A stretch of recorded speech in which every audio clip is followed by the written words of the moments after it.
Hello friends, आज मैं आपके साथ इकोनॉमिक्स का एक और टॉपिक लेके आया हूँ। टॉपिक काफ़ी इंपॉर्टेंट है। टॉपिक का नाम है government responses to develop agriculture in India. India ने एग्रीकल्चर मतलब गवर्नमेंट ने एग्रीकल्चर को डेवलप करने के लिए इंडिया में क्या क्या स्टेप्स लिए। तो ये टॉपिक काफ़ी इंपॉर्टेंट रहता है इंडियन इकॉनमी में भी, और ज़्यादातर यूपीएससी और यूजीसी में काफ़ी इंपॉर्टेंट रहता है। चलिए विदाउट वेस्टिंग एनी टाइम शुरू करते हैं। सबसे पहले introduction. Agriculture has always been important sector of Indian economy. Indian economy में एग्रीकल्चर हमेशा से इंपॉर्टेंट रहा है क्योंकि लार्ज परसेंटेज ऑफ पॉपुलेशन यहाँ काम करती है। After independence in 1947 the government of India introduced many policies, programs and reforms to improve agriculture production, increase farmers, यहाँ farmer के spelling मैंने गलत लिख दी है, रुको 2 minute, increased farmers income and ensure food security. तो सरकार ने 1947 के बाद जब हमारा देश आज़ाद हुआ काफ़ी ज़्यादा प्लान्स एंड पॉलिसीज़ लेके आए, रिफॉर्म्स लेके आए, जिससे एग्रीकल्चर प्रोडक्शन भी बढ़ी, फार्मर्स की इनकम भी बढ़ी और फूड सिक्योरिटी भी हमने हासिल कर ली। These measures help to modernise farming and reduce poverty in rural areas. तो इससे रूरल एरियाज़ में मॉडर्नाइजेशन भी आई और रूरल एरियाज़ में जो गरीबी है वो कम हो गई। ख़त्म हो गई ऐसा नहीं है, ख़त्म तो कुछ भी नहीं होता। Below are some major government responses to develop agriculture in India. तो इंडिया में एग्रीकल्चर को डेवलप करने के लिए सरकार ने जो है फॉलोइंग प्लान्स एंड पॉलिसीज़ लाई। सबसे पहला लैंड रिफॉर्म्स लेके आया। लैंड रिफॉर्म्स के ऊपर मैंने फुल चैप्टर अपलोड किया हुआ है, अगर आपको इसका लिंक चाहिए तो मुझे नीचे कमेंट कर देना। After independence the government introduced land reforms to improve the condition of farmers. Farmers की कंडीशन को इम्प्रूव करने के लिए और उनकी एफिशिएंसी को बढ़ाने के लिए लैंड रिफॉर्म्स लाए गए। The main objectives were to remove unfair land ownership system, zamindari system type जो था, and give land to actual cultivators. जो असल में ज़मीन पे काम कर रहे हैं उनको ज़मीन देना, ना कि जो बिचौलिए हैं, ज़मींदारी सिस्टम चल रहा है या और कई सिस्टम चल रहे हैं उसको हटाया। मेजर लैंड रिफॉर्म्स कौन कौन से थे? एबोल्यूशन ऑफ ज़मींदारी सिस्टम, के ज़मींदारी सिस्टम को ख़त्म करो, टेनेंसी रिफॉर्म्स लेके आओ, और सीलिंग ऑन लैंड होल्डिंग के मैक्सिमम लिमिट फिक्स करो कि इससे ज़्यादा ज़मीन नहीं होगी किसी के पास। जो एक्सेस जो लैंड है वो सरकार अपने पास रखेगी और बांट देगी इधर उधर। उसके बाद कंसोलिडेशन ऑफ लैंड होल्डिंग्स। अगर आपकी 10 जगह ज़मीन है तो उसको कंसोलिडेट करके एक जगह सरकार आपको ज़्यादा ज़मीन दे देगी ताकि आपको 10 जगह चक्कर ना मारने पड़े एग्रीकल्चर प्रोडक्शन के लिए। तो सिंपल वर्ड्स में ये सारे के सारे रिफॉर्म्स, एक एक रिफॉर्म मैंने फुल डिटेल में एक्सप्लेन किया हुआ है। आपको अगर उसका लिंक चाहिए होगा तो मुझे कमेंट कर देना, मैं आपके साथ लिंक शेयर कर दूंगा। तो land reforms helped many farmers to get ownership rights and improved agricultural productivity. तो इससे एग्रीकल्चर प्रोडक्टिविटी भी बढ़ी और ओनरशिप राइट्स भी फार्मर्स को मिल गए। नेक्स्ट आ जाता है ग्रीन रेवोल्यूशन, वेरी इंपॉर्टेंट। इसके ऊपर भी मैंने फुल चैप्टर अपलोड किया हुआ है। The green revolution in India was one of the most important government initiatives to increase agricultural production. तो एग्रीकल्चर प्रोडक्शन और प्रोडक्टिविटी को बढ़ाने के लिए ये काफ़ी इंपॉर्टेंट रोल प्ले करता है ग्रीन रेवोल्यूशन। इसमें आ जाता है कि हाई यील्डिंग वैरायटी सीड्स और मशीनों का इस्तेमाल करके, मॉडर्न टेक्नोलॉजी का इस्तेमाल करके प्रोडक्शन और प्रोडक्टिविटी को बढ़ाना। It started in 1960s with the help of high yielding variety seeds, chemical fertilisers, pesticides and irrigation facilities. तो ये 1960s में शुरू हुआ था, जिसमें अच्छी जो नस्ल के जो बीज होते हैं उनका इस्तेमाल किया गया, फर्टिलाइजर्स का इस्तेमाल किया गया, जो कीड़े पड़ते थे उसके लिए पेस्टिसाइड्स छिड़के, और इरिगेशन फैसिलिटीज़ प्रोवाइड कराई, जिसकी वजह से एग्रीकल्चर प्रोडक्शन कई गुना बढ़ गई। India's wheat production increased from about 12 million tons in 1965 to more than 100 million tons in recent years. तो इससे एग्रीकल्चर प्रोडक्शन कई गुना बढ़ गई।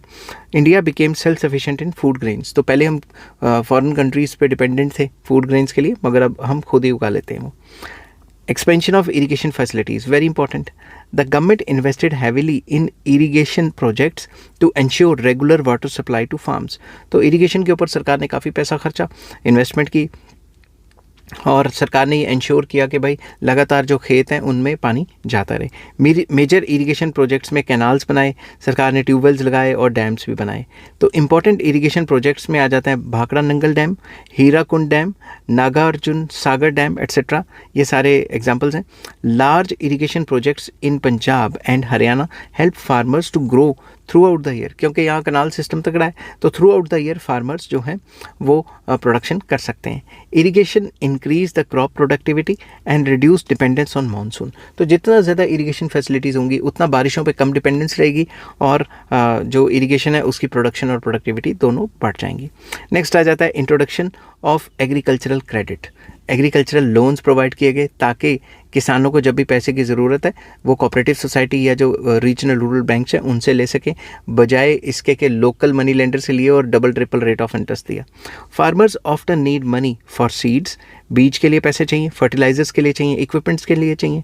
To solve this problem government expanded institutional credit through banks and cooperatives. तो सरकार ने institutional credit, organise credit शुरू किया बैंक्स के ज़रिए और कोऑपरेटिव सोसाइटीज़ के ज़रिए। तो national bank for agriculture and rural development, जिसको नाबार्ड कहा जाता है, is an apex institution in agricultural finance. तो एग्रीकल्चर फाइनेंस में सबसे बड़ा इंस्टीट्यूशन नाबार्ड है। और programmes such as Kisan credit card scheme were introduced, तो किसान को क्रेडिट कार्ड दिया गया। ऐसी कई स्कीम्स आई। Farmers can take short term loans from banks using the credit cards को यूज़ करके शॉर्ट टर्म लोन्स ले सकते हैं बैंक से। This reduced dependence on money lenders and improved agricultural investment. इससे जो लोकल मनी लेंडर्स थे उनके ऊपर डिपेंडेंस कम हो गई और एग्रीकल्चर में इन्वेस्टमेंट पहले से बढ़ गई। फिर सरकार MSP लेके आई, minimum support price. The government introduced minimum support price, जिसको MSP कहा जाता है, to protect farmers from price fluctuations. सरकार ने पहले ही डिसाइड कर देना है कि भाई आपको फसल का ये रेट मिलेगा, अगर इससे ज़्यादा रेट मिलता है तो मार्केट में बेच दो, अगर इससे कम रेट मिलता है तो मुझे आके बेच दो। तो सरकार इनसे ख़रीद लेती थी अगर मार्केट में रेट कम है तो। Under MSP the government announces a fix price at which it buys the crops from farmers. तो फार्मर से जिस रेट पे जिस प्राइस पे सामान खरीदेगी वो फिक्स कर देती थी। If the market price fall below MSP the government buys the crops like wheat, rice etcetera at MSP। तो सरकार MSP रेट पे, अगर मार्केट में रेट गिर गया तो खरीद लेगी। Farmers get assured income and protection from market risk. तो फार्मर का तो फ़ायदा ही है, मार्केट रिस्क से बच गए। This policy is manage by commission for agricultural costs and prices, जिसको CACP कहा जाता है। तो नेक्स्ट जो रिफॉर्म्स आए या फिर जो पॉलिसी आई गवर्नमेंट की, वो थी एग्रीकल्चर रिसर्च एंड एजुकेशन। तो एग्रीकल्चर रिसर्च और एजुकेशन के ऊपर भी सरकार ने काफ़ी ज़्यादा इन्वेस्ट किया। The government strengthened agricultural research institutions to develop better farming methods and seeds को डेवलप किया, नए नए रिसर्च इंस्टीट्यूशंस खोले, एग्रीकल्चर यूनिवर्सिटीज़ खोली। बल्कि research institutions developed improve variety of wheat, rice and other crops. तो इन्होंने नई नई बीजों की नस्लें निकाली जिससे कि और ज़्यादा प्रोडक्टिविटी बढ़ेगी। Scientific research increased crop production, scientific research से क्रॉप की प्रोडक्टिविटी अच्छी होगी, एफिशिएंसी बढ़ गई।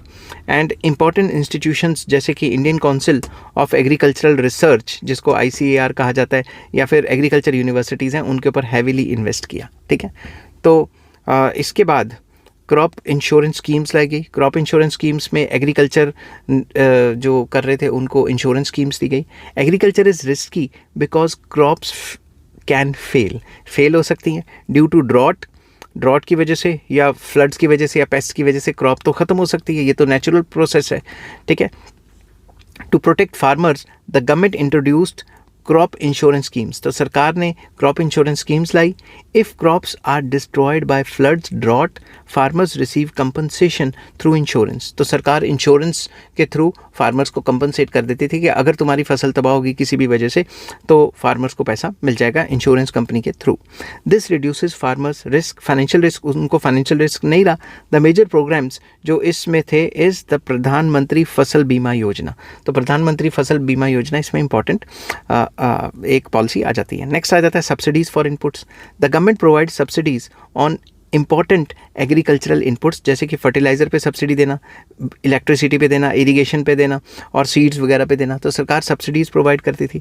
Farmers get fertilisers at subsidise rates या सब्सिडाइज प्राइजेस पे फार्मर्स को वो सामान मिल जाता था जिससे कि प्रोडक्शन कॉस्ट कम हुई। Subsidies help farmers to adopt modern farming technique. Subsidies की वजह से मॉडर्न फार्मिंग टेक्निक जो है वो अपना पाए फार्मर्स। नेक्स्ट एग्रीकल्चर के अंदर रूरल इंफ्रास्ट्रक्चर डेवलपमेंट काफ़ी ज़्यादा हुई। The government improved rural infrastructure to support agriculture को सपोर्ट करने के लिए विलेजेस में रोड्स बनाई गई, इलेक्ट्रिसिटी के कनेक्शंस दिए गए, एटसेट्रा एटसेट्रा। आजकल तो इंटरनेट भी चला गया है विलेजेस तक। इंपॉर्टेंट डेवलपमेंट्स कौन कौन सी हुई हैं? रूरल रोड्स, स्टोरेज फैसिलिटीज़ खोली, कोल्ड स्टोरेज खोले, मार्केट्स डेवलप की। तो better roads allow farmers to transport crops quickly to markets. Roads अच्छी होंगी तो एक जगह से दूसरी जगह वो अपना सामान जाके बेच सकते हैं। This reduces post harvest losses and improves farmer income, इससे इनकम बढ़ गई फार्मर की। The major programme is the Pradhan Mantri Gram सड़क योजना, जिसके अंडर जो रूरल एरियाज़ हैं वहाँ पे सड़कें बनाई गई। फिर आ जाता है agriculture marketing reforms. The government introduce reforms to improve the agriculture marketing system, agriculture marketing को इम्प्रूव किया गया। कैसे? Farmers sell their produce in regulated markets called mandis under the agriculture produce market committee act. तो जो farmers हैं वो अपना माल mandis में जाके बेच सकते हैं और मंडीज़ में पहले से ही रेट तय होगा कि इस रेट पे सामान बिकेगा, इससे ज़्यादा प्राइस नहीं हो सकता, इससे कम भी नहीं हो सकता।